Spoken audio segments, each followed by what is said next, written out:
There we are, a decade on from Brexit, and we are still negotiating over cheese, olives and sausages, the holy trinity of any respectable picnic. That in itself is a metaphor for Britain's post-Brexit condition.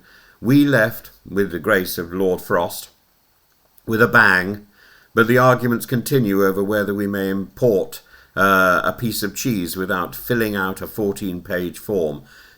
Thomas-Symonds, the Brexit reset minister, calls this sovereignty exercised in the national interest. His point is pragmatic. If British supermarkets can stock feta and chorizo more cheaply, and our farmers can export salmon and Stilton more easily, then why not align with the EU food standards? In reality, most exporters already do.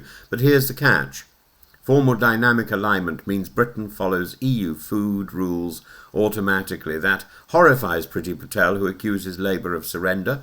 Nigel Farage goes further, promising to tear up the agreement, even if it means resurrecting 16-hour queues of lorries at Dover stuffed with rotting pork pies.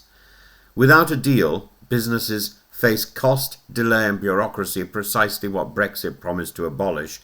With a deal, food should be cheaper, but critics say sovereignty is reduced. That's the economic problem.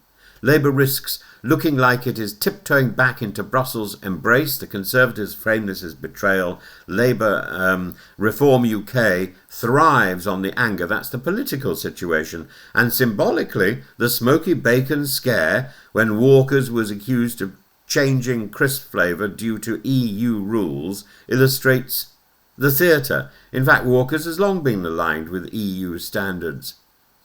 By 2027, a finalised permanent SPS sanitary and phytosanitary deal should be done. Labour's preference is for that. Prices may fall, queues shorten, and British produce should gain easier access to the EU. Farage's argument, or Farage's option, is to realign, to reject the alignment and